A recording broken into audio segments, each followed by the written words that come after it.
I want to know why I should believe it's more probable that there is a God than there isn't.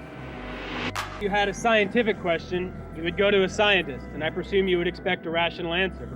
And if you had a philosophical question, you would go to a philosopher, and perhaps less rational but still cogent, you would expect an answer. I have a religious question, and I come to you as a religious man to answer it. Right here, right now, I'm not an atheist. I can't equip myself with moral relativism. I'm an agnostic, and I envy your faith. I want to know why I should believe it's more probable that there is a God than there isn't. You don't have to prove absolutely that there is one. I just want to know that it's more probable that there is than that there isn't, and I want you to show me. Okay. Thanks for asking that honest question. I appreciate it. The reason that I believe that God exists is because of certain evidence. First piece of evidence, the order and the design of the cosmos points me to some type of intelligent mind, because my experience in life is, in order to bring about order, I got to work real hard. And when I get sick, I don't go running to a neophyte. When I get really sick, I go running to a highly, highly trained doctor who understands the order and design of the human body. My experience in life is, order demands an intelligent mind behind it. It doesn't come about by chance. Second piece of evidence for me. Life, in my experience, always comes from life. I don't care if it's plant life, animal life, human life. You never get life out of non-life. In other words, you never get the animate from the inanimate. Therefore, is it more reasonable for me to believe in the beginning God, or is it more reasonable for me to believe in the beginning matter and energy? Because I only see life come from life, never life come from non-life, it's far more plausible, reasonable for me to believe in the beginning God. Third point, the moral argument. I think you've been standing here while I've been articulating it. I am convinced that although there are not many, there are at least a few moral absolutes. Although there's a lot of ethical gray, probably more ethical gray than ethical black and white, there at times is ethical black and white, crystal clear. Moral absolute. Moral absolute. So those are the three reasons. Those are three. Order design, coming from intelligent mind. Life coming from life, not from non-life. Moral absolutes. Fourth one, love. My experience of life is that love is crucial to my marriage, my family, my friendships. Love is a crucial motive in my life. If it's lacking, life turns very sterile, very empty. The only way love can be real is if there is more to reality than matter and energy. There's got to be some type of God who creates us with this innate ability to genuinely love. If there is no God, the Duke University student was correct when he said, love is simply a biological drive to preserve the genetic pool. And I said, sir, do you really think that's what motivates Mother Teresa to work among the dying in Calcutta, India? He said, yes. I have a fundamental disagreement with that. My experience in life is, no. Mother Teresa was motivated by love for the dying in Calcutta, India. That's why she did what she did. Not motivated primarily by a drive to preserve the genetic pool. That's a fourth piece of evidence. Four. Right. Do you mind if I ask some questions about Go right ahead. order?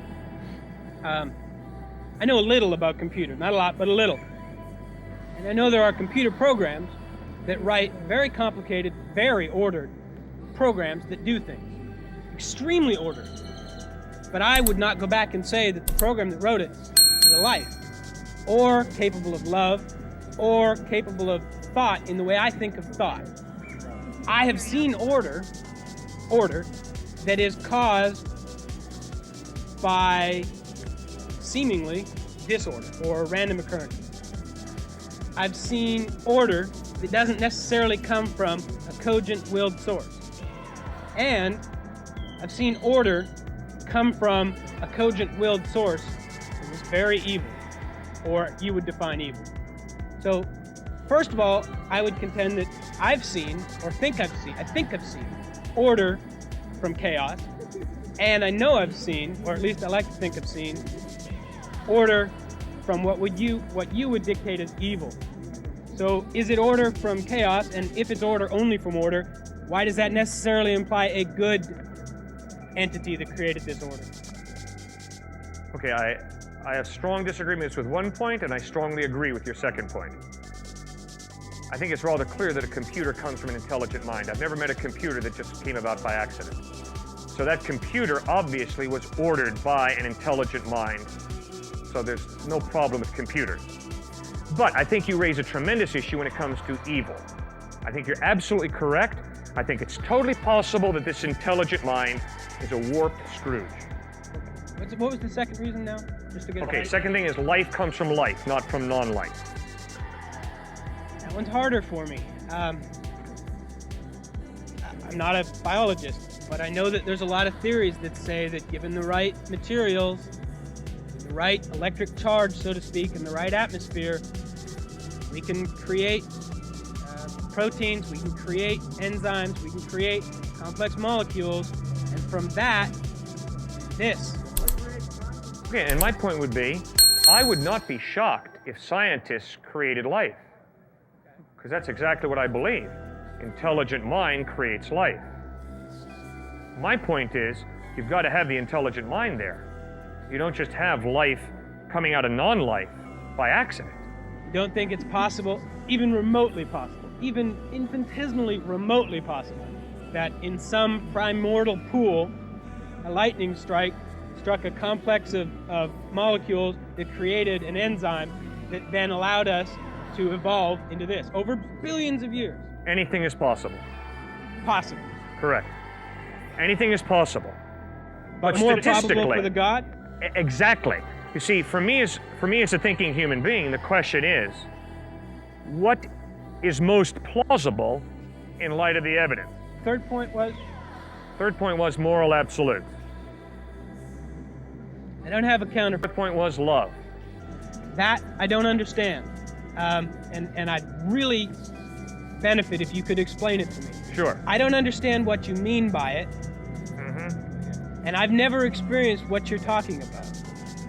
And I'm fairly happy with my life. Mm-hmm. All right. What I'm talking about is, in the 60s, there was a riot at the Sorbonne, the French university in Paris. And a young man walked up to a bearded man and said, "Excuse me, sir, what are you rioting about?" The bearded man said, "I'm protesting this lousy world." The young man asked, "Do you believe in God?" The man said, "No, I'm an atheist." The young man asked, "Do you love anyone?" The bearded man lowered his head and said, "Yes, I love a woman by whom I've had a child, and she's dying of leukemia." The young man said, "Well, if she's dying of leukemia, why don't you ditch her and go out and get some other fox who turns you on a little more?" The bearded man hauled back and almost hit the young guy. The young guy said, "Excuse me, sir, you said there is no God." Well, if there is no God, there is no innate human ability to genuinely care for somebody else. And if this woman is losing her ability to sexually excite you because her body's falling apart due to leukemia, why don't you go out and get some other fox who turns you on a little more? And then the young man pulled out a Gospel of John where we read that there is a God, and this God is love. And when he created you and me in his image, in his likeness, he placed within you and me the innate ability to love. So every atheist loves. Every agnostic loves, every theist loves. Why? Because we're human beings, not machines. We're human beings created in the image and likeness of God.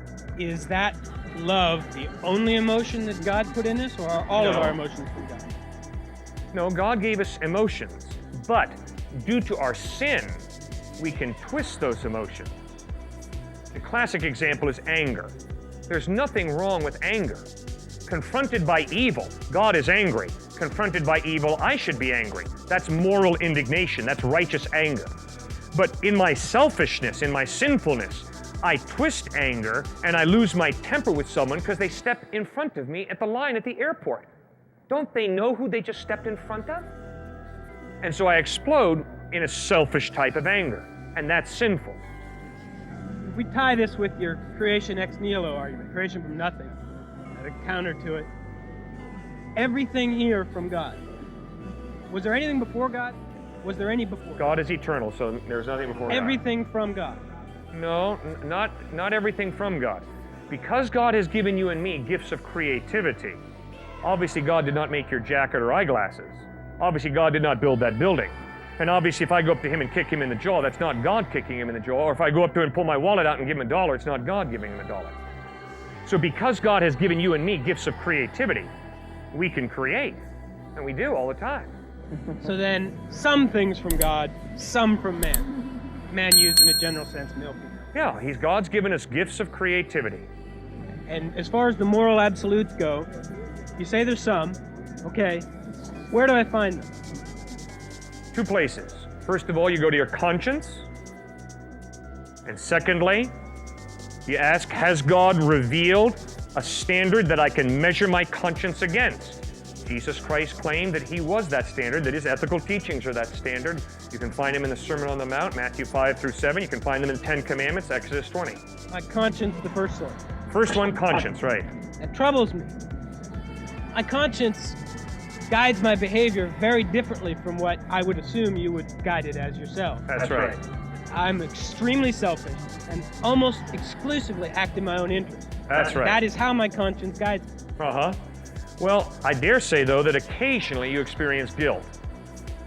Maybe not often, but occasionally. My point is, Really guilt. you've never experienced guilt?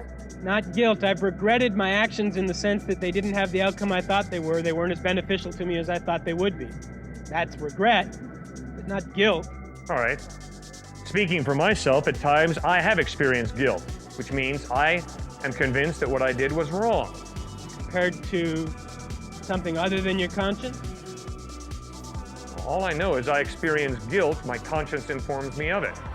And these four reasons that you've given, you feel make it more probable that there is a God than that there isn't.